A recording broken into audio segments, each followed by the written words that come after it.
मला तर 10-15 दिवसा अगोदर लोक सांगत होते की गणेश भाई तुम्हारी तिकीट इस बार भी नहीं है. म्हणजे आमच्या एरियातल्या लोकांना, आमच्या पक्षातल्या लोकांना अगोदर माहिती होतं की गणेश भाई तुम्हारी तिकीट नहीं है यहाँ पे, आप देखो कुछ तो डिसिजन लो. तरी मी साहेबांवर भरोसा ठेवला. काय सांगणार 50% तुमचे मतदार जे आहेत, जे वोटर्स आहेत, त्यांना तुम्ही काय सांगणार? बघा, फक्त असं होतं की काही लोकांची आम्ही बातम्या घेतली, ते लोक इमोशनल झाले, आवाज साठी लढले, पण ते आम्ही बघितलं, त्यांना त्यांचे मतलब डोळ्यातून आसू आले.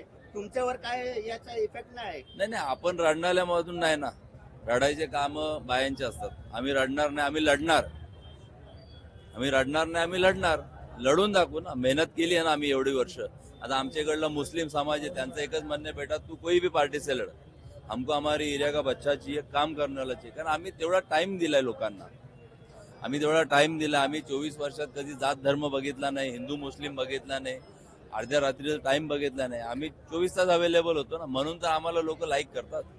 आता तुम्ही काय सांगणार? सेक्युलर म्हणून तुम्ही ज्या पार्टीमध्ये होते, तुमचे आमदार जितेंद्र आव्हाड आता जे पार्टीमध्ये आले, त्याला काहीतरी म्हणतील की बीजेपी वाले आलाय, हे आलाय, ते आलाय, त्यांच्यासाठी काय उत्तर देणार? बघा, मी तुमच्या माध्यमातून सांगतोय की मी आज नवीन पक्ष प्रवेश केलाय. मला आता तेवढा काही जास्त नॉलेज नाहीये.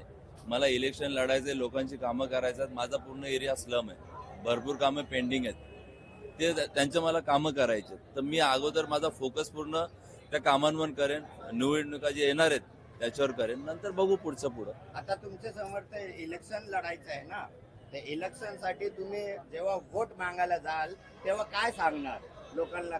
कसा लगेच 10 दिवसात विश्वास बसेल? नाही, लोकांना माहिती आहे ना माझ्या संगती अन्याय झालाय. ते मला सांगायची गरज काय? तो दाखवून तुम्ही वोट घेणार का? हो, ते तर लोकांना सांगायची गरज नाही, दाखवायची गरज नाही. लोकांना माहिती आहे माझ्या संगती काय अन्याय झालाय. 2017ला झालेला. यावेळेस तर मी शेवटच्या दिवशी पार्टी सोडली, साहेबांना सोडलाय. मला तर 10-15 दिवसा अगोदर लोक सांगत होते की गणेश भाई तुम्हारी तिकीट इस बार भी नहीं है. म्हणजे आमच्या एरियातल्या लोकांना, आमच्या पक्षातल्या लोकांना अगोदर माहिती होतं की गणेश भाई तुम्हारी तिकीट नहीं है यहाँ पे, आप देखो कुछ तो डिसिजन लो. तरी मी साहेबांवर भरोसा ठेवला, साहेबांवर विश्वास ठेवला. शेवटच्या दिवसापर्यंत थांबलो. पण शेवटी जे लोकांनी सांगितलं, जो आपल्याला भीती होती, जी भीती होती